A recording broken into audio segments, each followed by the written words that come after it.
Hey guys, I am DM Zone. This is Gamer Oasis. Let's get into it. Okay, so a couple things. Um, what is it about the first mob, just like this, where you pull it and you get a global? I mean, I'm confused. I've had it happen a couple times. I wonder if there's something to that. Maybe like you haven't hunted this mob, Minarchs really wanted you to hunt this mob, and the first time you pull, you have a slight increase, a chance of uh, getting a global. I wonder if that replenishes over time, if it heals maybe and comes back to you and you're able to get that again. So maybe that is a thing you could do the farm where you hunt the specific mob for a long time, you don't hunt anything else, and then you go hunt something else for a long time and a long time and a long time. And every now and then the first mob you get is a global because you're due on a global. I don't know. Maybe that could be manifested with bigger ammo into a HOF or something like that. That could be kind of. It's just a thing I've noticed. It's happened twice. I have like the 5, 6 globals I've had total. This was my second. Yes, I have to remember what order these came out in. So this was my second global ever. You know, after having that, like the first two came out boom boom right together in first pull. It's weird. Maybe it's my third. Anyways, um, you know, when you have so few globals, you can remember like all of them in your head, right? Uh, I hope to not have that problem for the rest of my life. That's how I guess how important these globals are to me. Um, anyways, I digress. So I was going to do a series in Arcadia, and I still am. I've done round one. Round one was to do menorahs, was to do the hornets, was to do the technically exors on Cali, but those were in 50 pit hunts, a little bit different. And then we have the Oros and we have the Baroks, a group of mobs. And then I go back and do it again and do it again and do it again. And they're all different varying in levels. So what this would allow you to do would be to allow you to see if there's any difference in levels of the mob and your skill level, which I believe strongly that there is. I don't know how exactly Mindarch figures out what they're going to give you and that type of stuff, but I believe that there is those type of things in the game. So because I'm in this perspective, I can't see the whole picture. I can only see a very narrow image and logically attach this other part to it. This means that in the future I'm going to be going back and hunting Gallards and that type of stuff, which is about the lowest level thing you can hunt. There's probably something a little about that level. I mean, you got the Pleeks, you got the was that little prairie chicken or whatever it was from Calypso, the one that ran away from you. I think that would be an interesting mob to hunt. We'll say 100 of them because they're super hard to catch and loot. It's best if you hunt those with a loot pill because when they die, they're so small. Let's see. Anyways, that type of stuff. And to give you a little bit of a time frame, there's a video that just came out by Scotty C underscore 93 and C93, and he was hunting Rocktropians and talking about how you could use a low level weapon to maybe make it like a sustained hunt, so where you might only be using this gun, but you can use it basically forever. And my thought is, I think that'd be very interesting to see, like, not necessarily how much your skill is, because I don't believe that the amount of skill you get is based on necessarily the mob you're hunting, though there probably is a factor. I believe that there is a lot to that is based upon your own skill. So if you have 3,000 points in something, you're going to get a lot less skill than if you have like 200 in something. I think that that's not even a fair statement. Like if you were to do rifle and you have a 3,000 skill, you're going to get a lot less than if you do pistol, which is at 200. I think that's a fair statement. I think just saying that as a blanket statement, a general statement, is not true, because I think there are just some skills that do not level as fast. I've heard Donald Wilson, who's a live streamer and YouTuber, talk about the fact that robotology and xenology is so hard to get, which are both hidden skills, that you can do this and you get a lot less of it. It's not even in the same scope of things. Um, I don't know if you get less skill points when you get them, or it just happens less frequently. And the frequently, I think, is the part that can change based upon the mob, not necessarily the amount. Okay, so he talks about that Arats seem to give you so much more skills. I don't think it's necessarily the amount they give you is different. I just think maybe it's the frequency in which we do that. And if that is the case, then maybe we need to start looking at mobs differently and start recording. Okay, I've killed 100 mobs. How many times did each mob give me skills? Not how much skills, but how often did I get skills from 100 mobs or 1,000 mobs or whatever? And does that change?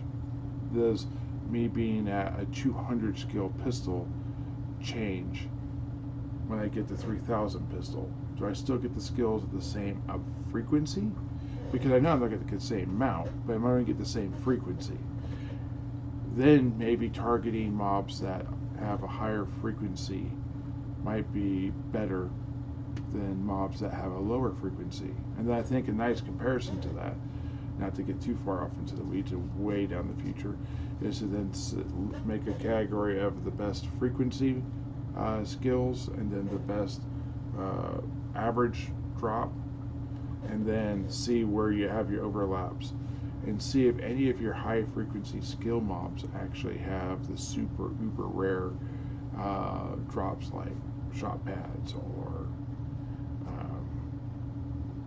I guess technically like not stores, but apartments, because I guess Toulon is dropping apartments for a while.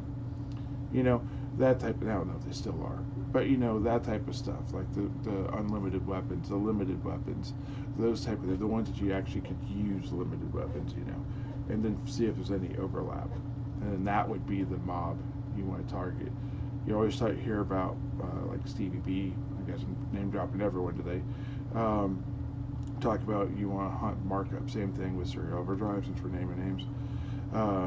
They always talk about you want to hunt the markup. Well, maybe it's more in depth than that, than just that. Maybe the general overall loot is good, but if you're not getting the skills that are progressing you into something better, that may not be your best solution. The reason why I'm coming up with all this, and why I've got my thoughts on this, is because I'm looking at Easter Mayhem 2023. I don't know if I'm going to be able to be prepared. I'm hoping to be prepared. I'm trying to be prepared for it. This last year I had some help, and that was amazing. But this year I'm trying to do it on my own, and we'll see what happens as a free-to-play player. Okay, so what I've come to realize is, unless something drastic happens, the ability for me to kill the mob I'm tanking is going to be fairly hard. The cost of weapons is prohibitive when you get higher level. So I need to either find the best weapons outside of an LR system, or go with the LR system because it's going to give me the best skill return.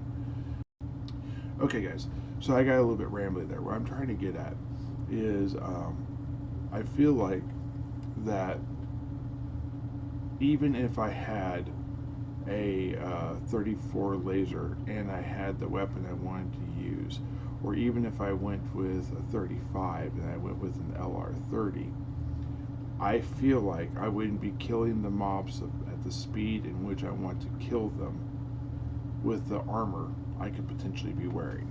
So my goals are skewed. Really, I need to just kind of be okay with the category 1, get my armor, and then get this 34 skill weapon, 35 skill weapon, so I can get an LR30, because there's I've nicknamed it Tom, Time on Mob, and I kind of want to get like a little graphic for Tom when I talk about Tom, because Tom I feel like is going to be a big part of my future talking about Entropy Universe. If any of you guys are artists and you want to draw a Time on Mob character, one that's sort of a tutor type of thing, shall we say, let me know. Hit me up on Facebook or wherever, or just leave me a message down below and we'll try and meet up somehow. Anyways, so the Tom, they say you want to have your mob dead within 3 to 6 shots, and I think that's without crits. So anything faster than 3 shots and you're doing too much damage, anything over 6 shots and you're probably taking too long. Not that it's allowing regeneration, but the efficiency, I guess you could say, of killing it has dropped significantly. He's done more damage to you.